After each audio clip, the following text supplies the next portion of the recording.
Emergency medical card. এনার almond আর শেলফিশে allergy আছে।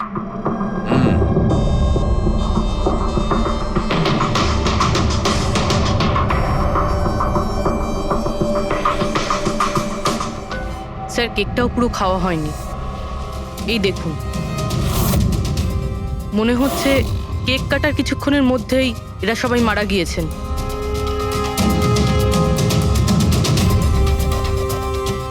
হাতাহাতির কোনো চিহ্নই নেই, সোজা গুলি করেছে।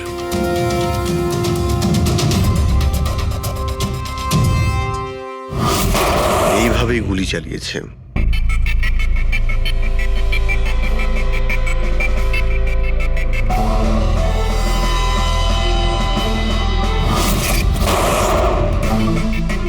আরেকটা লাশ কোথায়? ভেতরে আছে স্যার।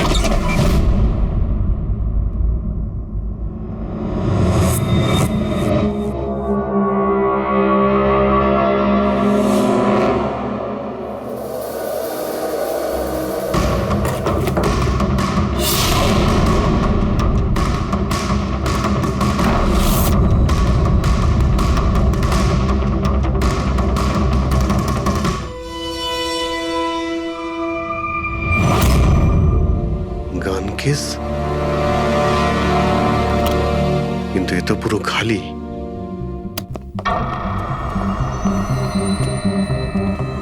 তবে স্যার, এই ঘটনা ঘটেছে কতক্ষণ হয়েছে? এই 4 জনের মৃত্যুই কালকে দুপুর 2টো থেকে 4টের মধ্যে হয়েছে। এরা কে কিছু জানতে পারলে? হ্যাঁ স্যার, উনি সুধীর বাবু, আর কে উইপস ইন্ডাস্ট্রির চেয়ারম্যান। ওর বড় ছেলে নীল, আর এ ওর ছোট ছেলে রিতেশ। আর ভিতরে যে আছে সে সুধীর বাবুর স্ত্রী মায়া। স্যার, নীল আর রিতেশ দুজনেই আর কে উইভস কোম্পানির বোর্ড মেম্বার ছিল, কিন্তু কোম্পানির অবস্থা খুবই খারাপ ছিল, বন্ধ হওয়ার জোগাড়। প্রচুর ধার বাকি হয়ে গেছিল, আর বাজারের ধারও মেটাতে পারছিল না, সমস্যা বেড়েই চলেছিল। তাহলে এখানে সেলিব্রেশন কি জন্য হচ্ছিল? স্যার, সুধীর বাবুর 60তম জন্মদিন ছিল। বার্থডে সেলিব্রেট করছিল? তাহলে নিশ্চয়ই আরো অনেকে এসেছিল। অফিসের কিছু লোক এসেছিল স্যার, আর ওদেরকে জিজ্ঞাসাবাদ করে ছেড়ে দিয়েছি। এরা সবাই এখানে একসাথে থাকতো কি? না না স্যার, এখানে তো শুধু সুধীরবাবু আর মায়া থাকতেন। সুধীরবাবু নীল আর রিতেশের জন্য আলাদা আলাদা বাংলো কিনে রেখেছিলেন, এরা দুজন ওখানেই থাকতো। আজকে তারা বাবার জন্মদিন পালন করতে এসেছিল। স্যার, সন্ধেবেলায় অনেক বড় একটা পার্টি হওয়ার কথা ছিল। কেক কাটার কিছুক্ষণের মধ্যেই সবাই মারা যায়। পার্টি প্ল্যান যারা করেছিল সেই টিমটা এসেছিল, কিন্তু কেউ দরজা খোলেনি দেখে চলে গিয়েছিল। বস, আমার মনে হচ্ছে না যে কেউ বাইরে থেকে এসেছিল। যা কিছু ঘটেছে এই 4 জনের মধ্যেই ঘটেছে। কিন্তু বাড়িতে তো কোনো চাকর অবশ্যই থাকবে। আছে তো, চাকর আছে তো, কিন্তু তারা গ্রামে গেছে। সুধীরবাবু শুধু আজকের জন্য একজন সার্ভেন্ট হায়ার করেছিলেন, সে কাল সকালে কাজ করে গেছিল, আর পার্টি শেষ হওয়ার পরে আজকে এসে পরিষ্কার করার কথা ছিল। পার্টি শেষ হওয়ার আগেই সবকিছু শেষ হয়ে গেছে। মনে তো হচ্ছে এটা মার্ডারই। সরি ডক্টর সালুকে, আমার এটা মনে হচ্ছে যে এই 4 জন ছাড়াও এখানে আরো একজন ছিল, যে বাইরে থেকে ভেতরে এসেছিল। একটু মন দিয়ে দেখো, এখানে কোনো হাতাহাতির কোনো চিহ্ন নেই, আর প্রত্যেকটা জিনিস নিজের জায়গাতেই আছে। এটা মনে হচ্ছে যে কেউ কেকের মধ্যে কিছু মিশিয়ে দিয়েছিল, যেটা খেয়ে এরা 4 জনই অজ্ঞান হয়ে গেছিল। তারপরে ওই 5 নম্বর লোকটা বাড়ির মধ্যে ঢুকলো, এসে সবাইকে গুলি করে দিল। এটা বস 100% মার্ডার। মার্ডার আর সুইসাইডও। আচ্ছা, তোমরা তো নিশ্চিতভাবে কি করে বলছো? স্যার, এই দেখুন, বাকি 3টে লাশের কাছে স্ট্রাগলের কোনো চিহ্ন মাত্র নেই, শুধুমাত্র সুধীরবাবু ছাড়া। এনার পা ভাঁজ হয়ে রয়েছে, অনেকটা ব্লাডও বেরিয়েছে। আমার মনে হয় যখন ওনার গুলি লাগে তখন উনি বেঁচে ছিলেন। যদি উনিও কেক খেয়ে বাকিদের মতো অজ্ঞান হয়ে থাকতেন, তাহলে ওদের মতোই পড়ে থাকতেন। ইনি প্রথমে 3 জনকে গুলি করেন আর তারপর সুইসাইড করেন, এরকম মনে হচ্ছে। যদি এটাই হয়তো, তাহলে যে বন্দুক দিয়ে গুলি করা হয়েছিল সেটা কোথায়? সেটা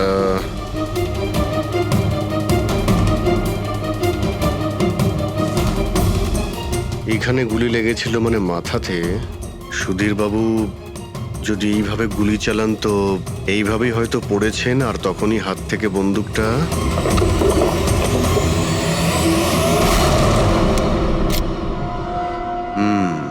এই হলো বন্দুক।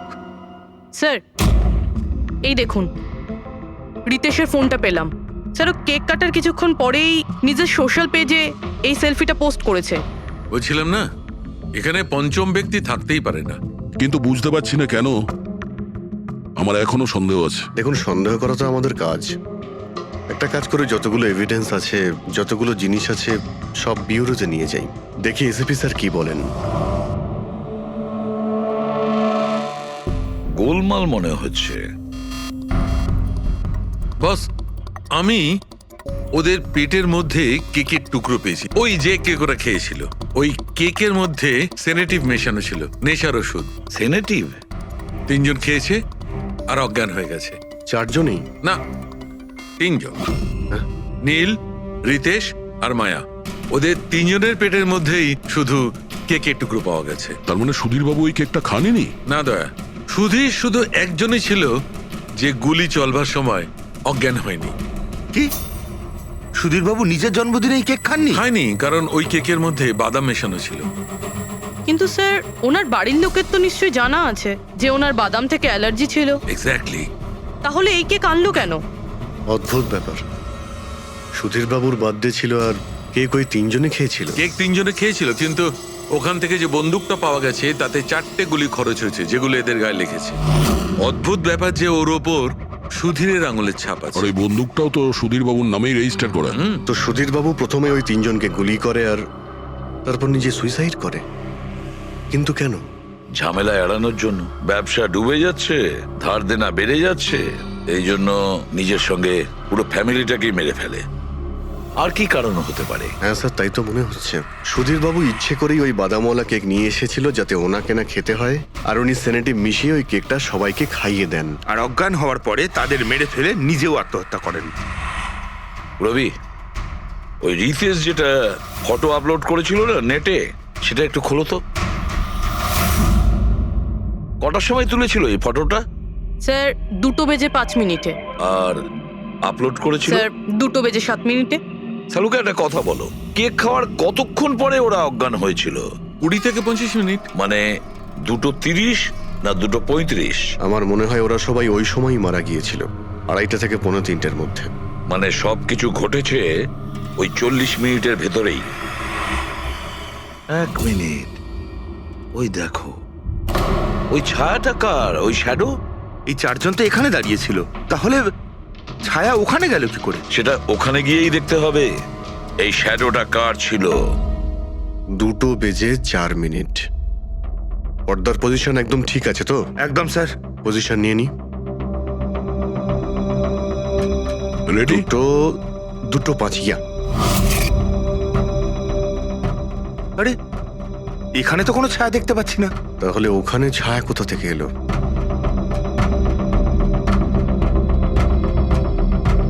রোদটা এই দিক থেকেই আসছে। পুরবি, তুমি ওইখানটা গিয়ে দাঁড়াও তো। ইয়া, ব্যাস।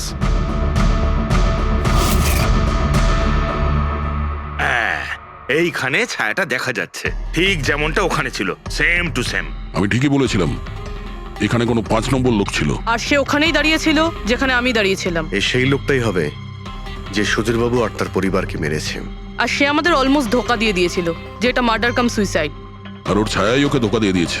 কিন্তু স্যার, আমরা এই ছায়ার মাধ্যমে খুনি অবধি পৌঁছবো কি করে?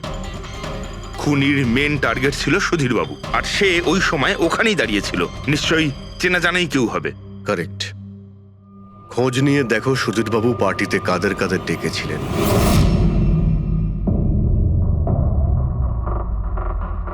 স্যার, আমি পড়ি। তুমি সুধীরের এক্সিকিউটিভ অ্যাসিস্ট্যান্ট? হ্যাঁ স্যার, আমি Jahnavi. Marketing head. Yes sir. হ্যাঁ স্যার, আমি জগন্নাথ, আমি কোম্পানির লয়ার। আর সুধীরবাবুর পার্সোনাল লয়ারও। আগে হ্যাঁ, কিন্তু আপনারা আমার কাছে কি জানতে চাইছেন? সুধীরবাবুর কোম্পানিতে প্রায় 300 লোক কাজ করতেন, কিন্তু উনি পার্টিতে শুধু আপনাদের 3 জনকেই ডাকলেন। এরকম কিসের বিশেষ সম্পর্ক ছিল আপনাদের সঙ্গে সুধীরবাবুর? স্যার, আমি আগেও বলেছি যে আমি ওনার এক্সিকিউটিভ অ্যাসিস্ট্যান্ট। তো একজন এক্সিকিউটিভ অফিসারের সঙ্গে এতটা পার্সোনাল রিলেশনশিপ? স্যার, আমি ওনার শুধু কাজই না, বরং ওনার পার্সোনাল লাইফও ম্যানেজ করতাম। আই মিন পার্সোনাল আর প্রফেশনাল দুটোই। আর ওই দিনও আমি পার্টি ম্যানেজ করতে গেছিলাম, সেলিব্রেট করতে না। আর উকিল বাবু আপনি? স্যার, আমি আর সুধীর হলাম ছোটবেলাকার বন্ধু। ওর বার্থডে আর আমি যাব না, এটা কি করে হতে পারে? আর আপনি, আপনাকে কেন ইনভাইট করেছিল সুধীরবাবু পার্টিতে? স্যার আমাকে সুধীর স্যার না, নীল ইনভাইট করেছিল। আমি আর নীল খুব ভালো বন্ধু ছিলাম। I see. তো আপনি ওনার পুরো শিডিউল ম্যানেজ করতেন। হুম। তো এই বার্থডে পার্টির দিন কেউ কি আসার কথা ছিল? কোনো মিটিং রেখেছিলেন আপনারা? স্যার ওই দিন ব্যাংক হলিডে ছিল, তার জন্য কোনো মিটিং বা অ্যাপয়েন্টমেন্ট ছিল না। আর ওনার বার্থডে ছিল, তাই উনি পুরো দিন ওনার ফ্যামিলির সাথেই কাটাতে চাইতেন। দুপুর 2টো থেকে 3টের মধ্যে আপনারা কোথায় ছিলেন? স্যার আমি তো আমার বাড়িতেই ছিলাম, ভ্লগ বানাচ্ছিলাম। V blog? Video blog. আমার একটা ইন্টারনেট চ্যানেল আছে যেখানে আমি ভিডিও বানিয়ে আপলোড করি। স্যার আমি বাড়িতে ঘুমোচ্ছিলাম, আমার শরীরটা ঠিক ছিল না। স্যার আমি আমার ফ্যামিলির সাথে ফিল্ম দেখতে গিয়েছিলাম। আচ্ছা, কিছুদিনের মধ্যে সুধীরবাবুর ব্যবহারে কোনো পরিবর্তন দেখেছিলেন আপনারা? হ্যাঁ স্যার, আমি একটা জিনিস নোটিস করেছিলাম। স্যার আজ থেকে ঠিক 1 মাস আগে আমাদের মিটিং চলছিল।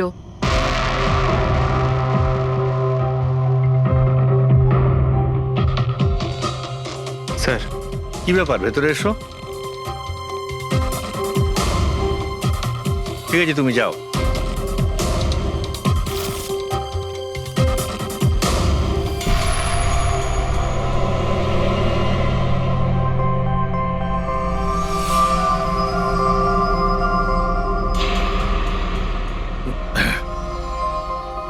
Sorry, gentlemen.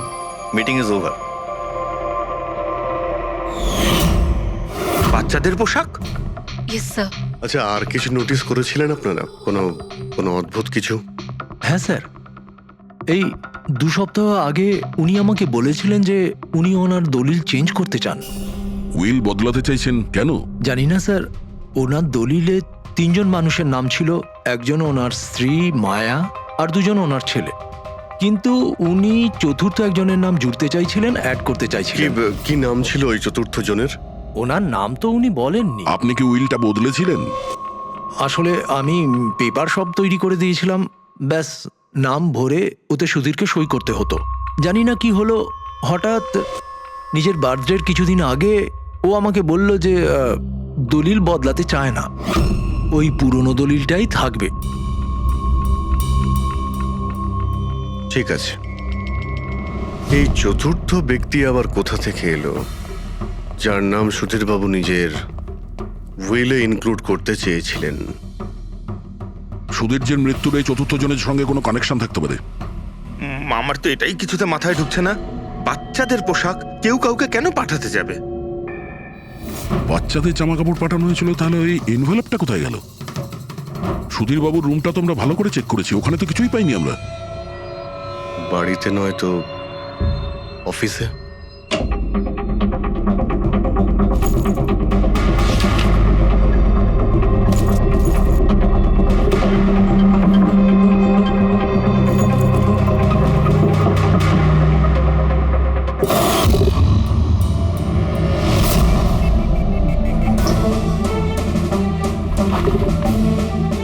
পেয়ে গেছি।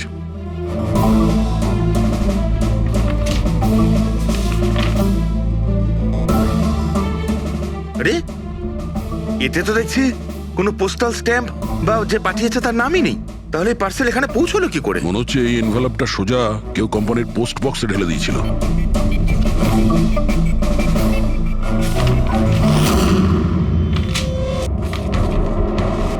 এই এনভেলপটা ডক্টর সালুকের কাছে পাঠিয়ে দিই, উনি হয়তো কিছু পেতে পারেন। ঠিক আছে।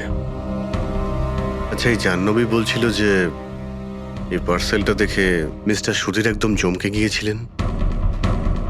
হতে পারে কোনো পুরনো স্মৃতি জেগে উঠেছিল।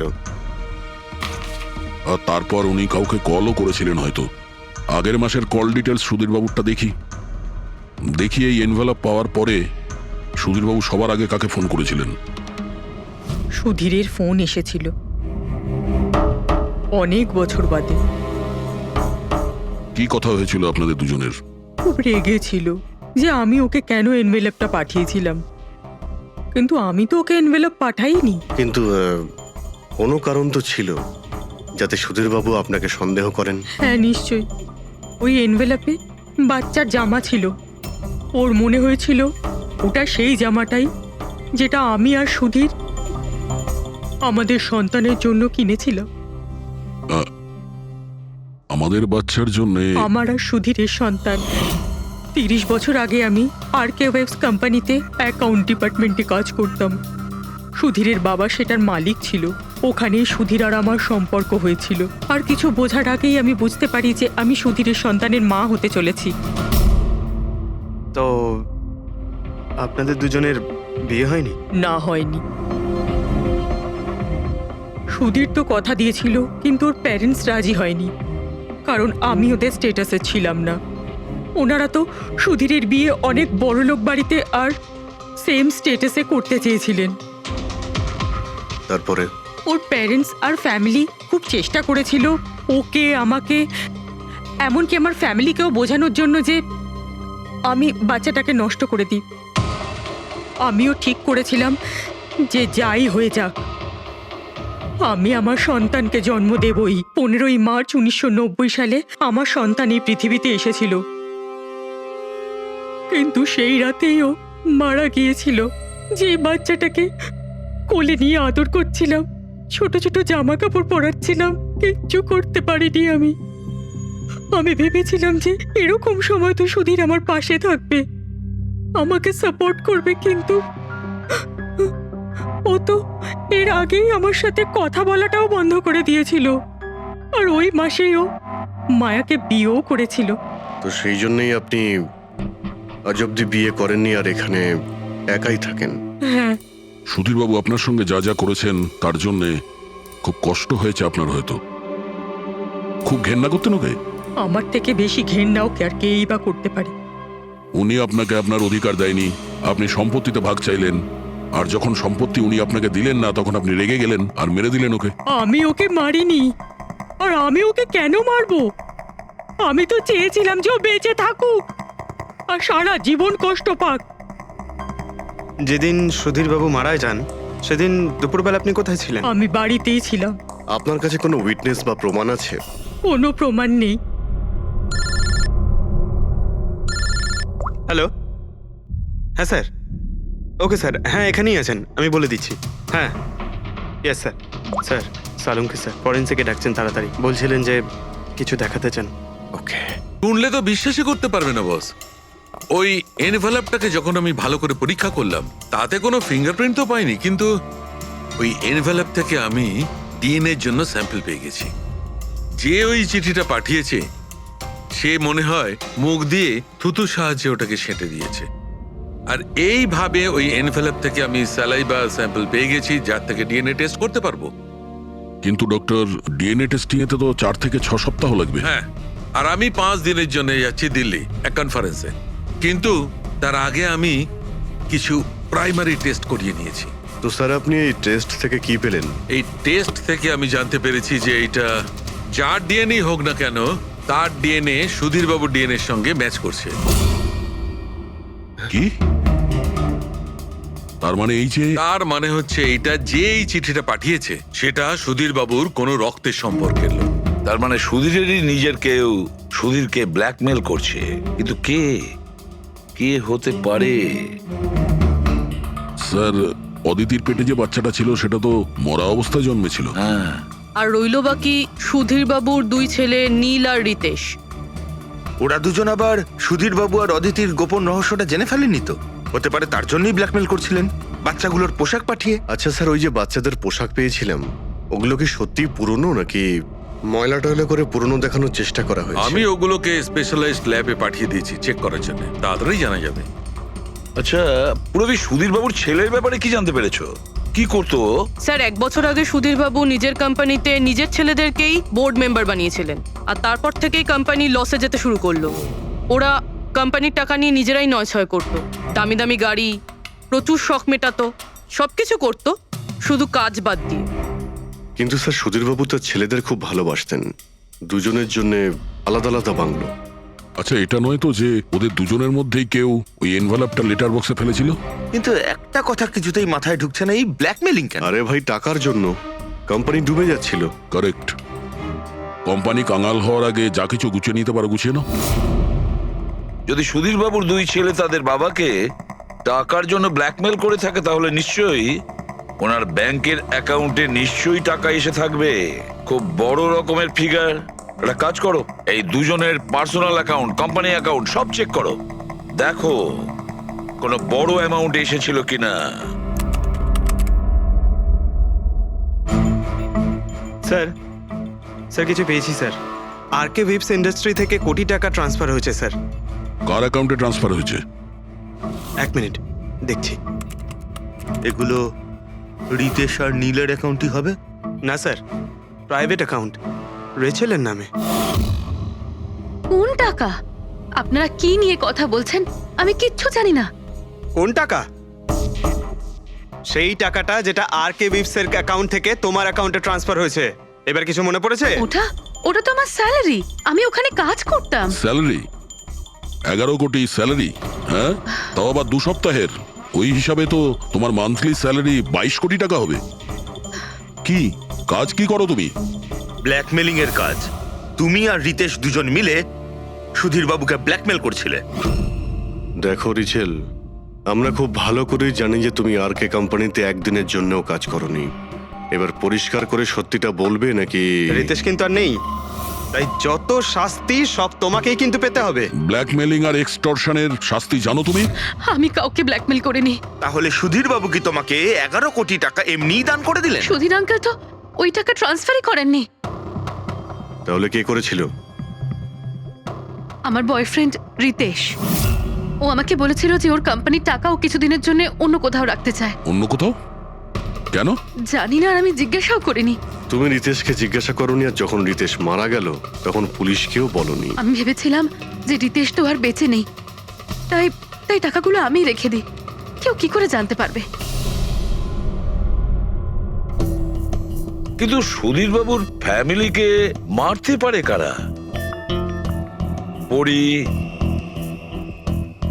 তো ভিডিও বানাচ্ছিল, আর জাহ্নবী অসুস্থ ছিল, আর জগন্নাথ নিজের ফ্যামিলির সঙ্গে ফিল্ম দেখছিল। কিন্তু অদিতির ব্যাপারে আমি কিছুই বুঝতে পারছি না। কিন্তু কে হতে পারে যে সুধীর বাবুকে এনভেলপ পাঠায়, ওই প্যাকেটটা পাঠায়? সে কে? ওর নামটা সুধীর বাবু উইলে লিখতে চেয়েছিলেন কিন্তু লেখেননি। সে কে?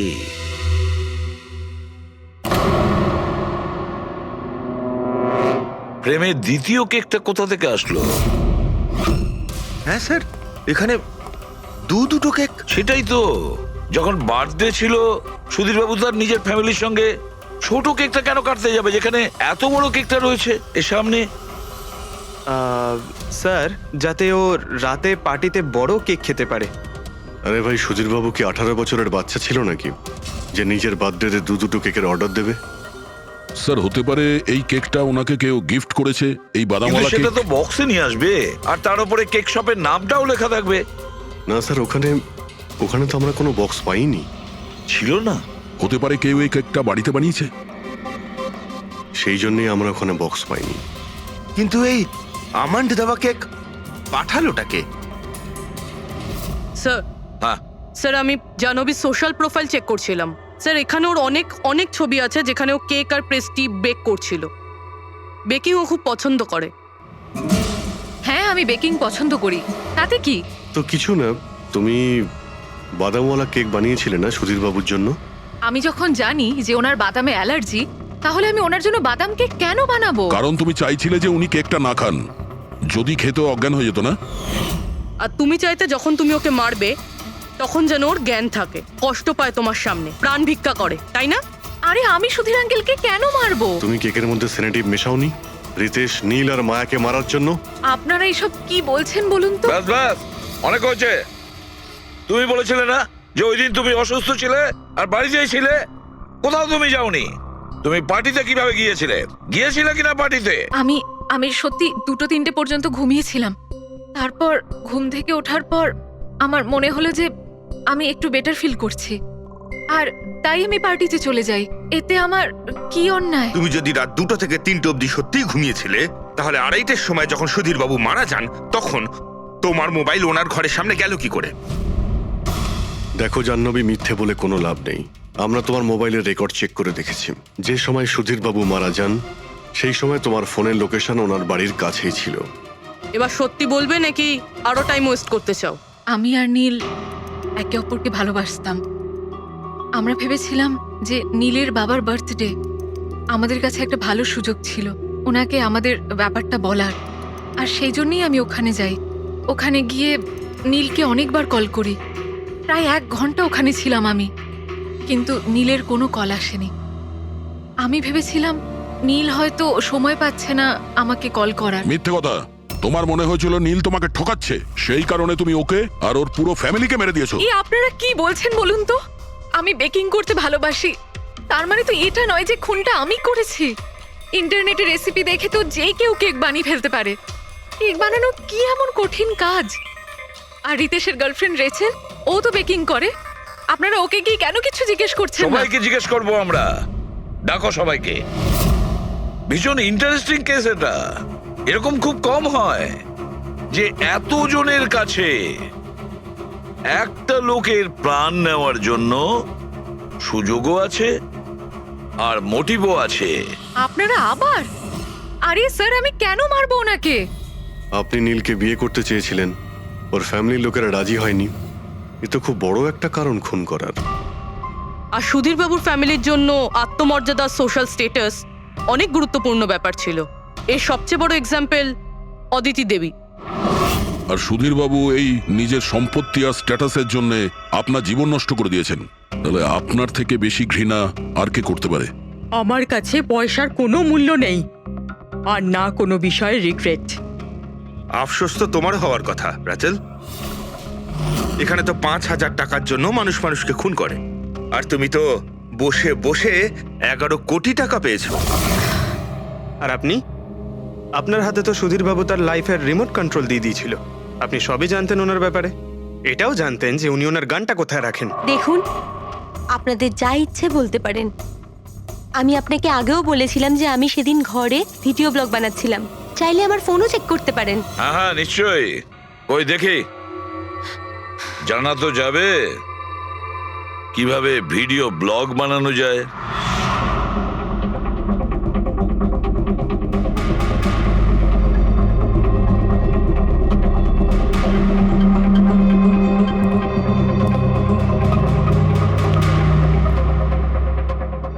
স্যার, এখন আপনি বিশ্বাস করেছেন তো যে সেদিন আমি নিজের ঘরে DIY ভিডিও বানাচ্ছিলাম? DIY তার মানে? Do it yourself. স্যার, আমি প্রত্যেকদিন নিজের ইন্টারনেট চ্যানেলে মানুষদের দৈনন্দিন কাজের ইজি পদ্ধতি দেখাই। Do it yourself. স্যার, হ্যাঁ, নিউজ পেপারটা দেখুন, ডেটটা ওই একই।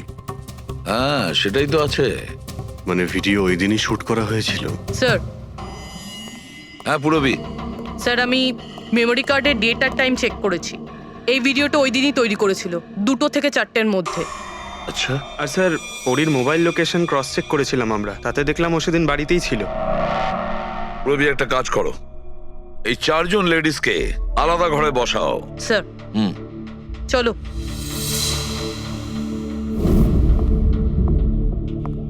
স্যার, কি ভাবছেন আপনি? সমস্ত প্রমাণ তোর পক্ষেই দেখছি। এই কেসটা তো আমি অন্ধকারে ডুবে যেতে দেখছি। ঠিক একটা কথা তো পরিষ্কার, যখন অন্ধকার হয় তখন কোনো ছায়া পড়ে না। কিন্তু আমার মনে হয় এই পুরো কেসটাই ছায়ারই খেলা। সানডাইল জানো তো? সানডাইল এই জিনিসটা আসলে সূর্যের আলো কোন দিকে যায় সেই অনুযায়ী টাইমটা দেখায়। হ্যাঁ, সানডাইল এমন একটা জিনিস যেটা থেকে আমরা আকাশের সূর্যের পজিশনটা বুঝতে পারি, যেটা থেকে আমরা সময়টা আন্দাজ করতে পারি। এবার দেখো, আমাদের পৃথিবী ঘুরতে থাকে আর সেই জন্য সূর্যের অ্যাঙ্গেলটাও বদলে যায়, যেটার কারণে সানডাইলে ছায়ার পজিশনটা বদলাতে থাকে। এটা তো মাথায় ঢুকে গেছে স্যার, কিন্তু এটার এই কেসটার সাথে কি সম্পর্ক বলুন এর তো? সঙ্গে সম্পর্ক আছে ফেডরিক। পরি, এই পুরো প্রমাণগুলোই আমরা পরীর কাছ থেকে কালেক্ট করেছি। পরি সে এমন একজন কেউ পুরো এভিডেন্স গুলো ম্যানিপুলেট করতে পারে, মেমোরি কার্ডের ডেটটাও চেঞ্জ করতে পারে, পুরো এভিডেন্সেস কন্ট্রোল করতে পারে। কিন্তু সূর্যকে কন্ট্রোল পরি করতে পারে না। ভুলে যেও না যে সূর্য কোনো সময়ে ভুল সময় সে দেয় না। তার মানে ওরই ভিডিওতে ডেট আর টাইম দুটোই চেঞ্জ করে দিয়েছে।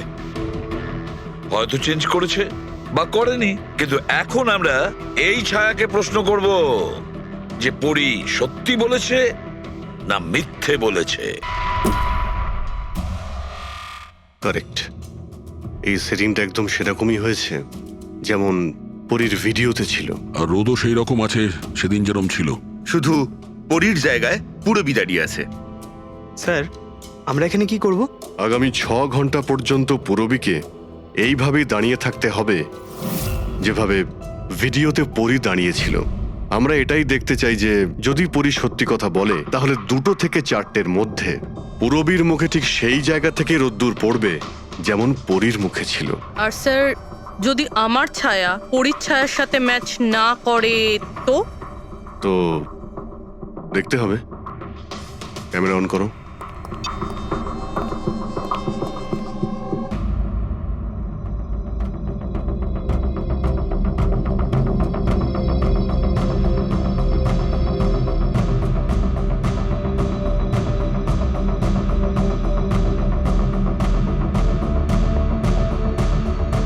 চলো, গুড। ওকে পুরবী, রিল্যাক্স। আচ্ছা কি আছে এই ভিডিওতে? আরে দেখতে দাও ভাই।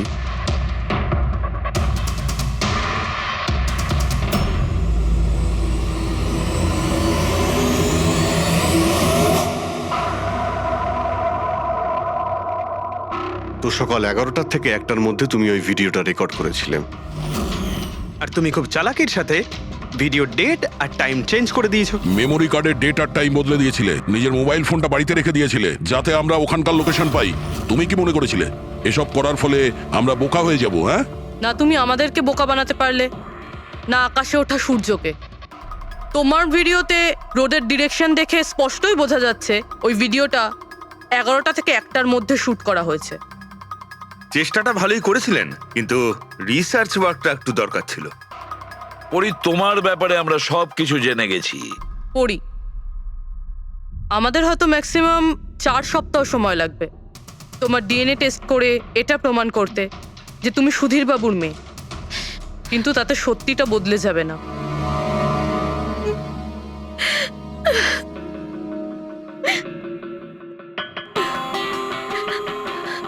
আমি ওনাকে মারতে চাইতাম না, একদমই মারতে চাইতাম না ওনাকে।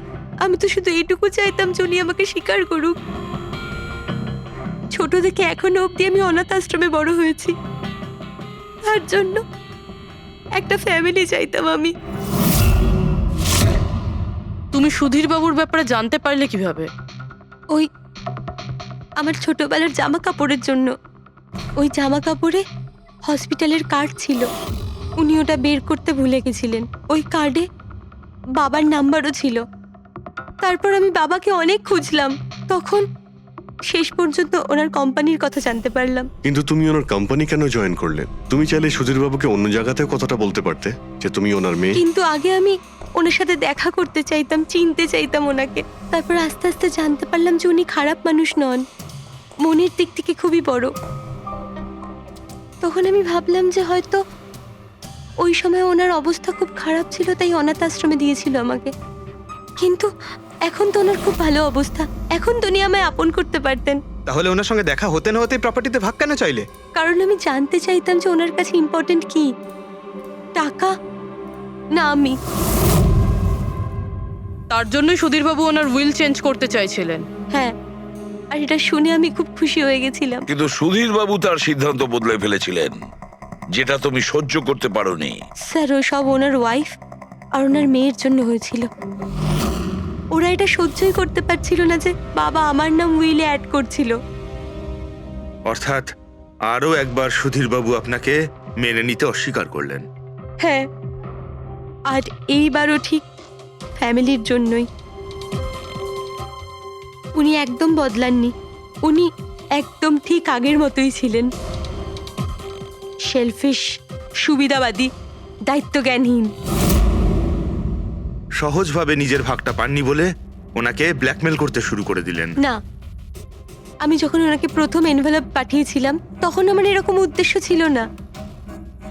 আর না আমি এতটাই বোকা যে এনভেলপ নিজের মুখ দিয়ে সিল করব। আমি তো এটাই ভাবতাম যে অ্যাটলিস্ট উনি আমাকে নিজের ফ্যামিলিতে ইনক্লুড করুক, আমার নিজেরও একটা ফ্যামিলি হোক। আর তার জন্যই আমি বাবার জন্মদিনের দিন নেশাযুক্ত ওষুধ দিয়ে বাদামের কেক নিয়ে ওনার বাড়িতে গেছিলাম। Happy birthday to you.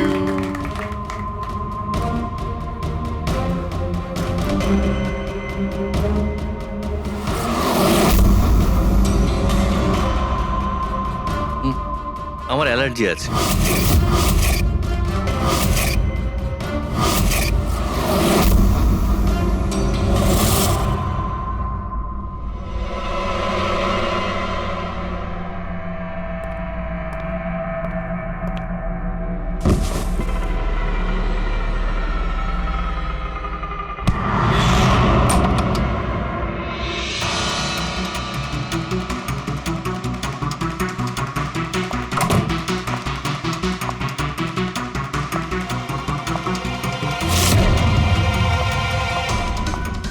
বাবা,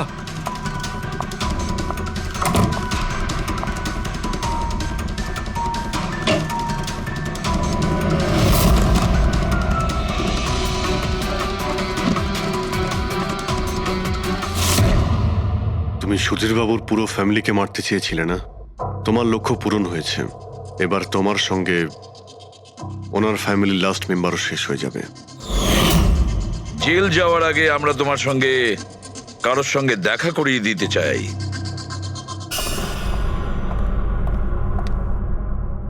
ইনি অদিতি দেবী, তোমার মা। মা, আপনাকে মিথ্যে বলা হয়েছিল যে আপনার সন্তান মৃত জন্ম নিয়েছিল।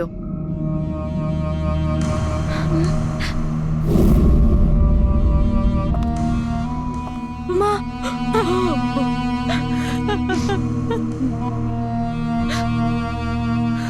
ওর এই সুধীর বাবু আর তার ফ্যামিলিকে শেষ করে দিয়েছে।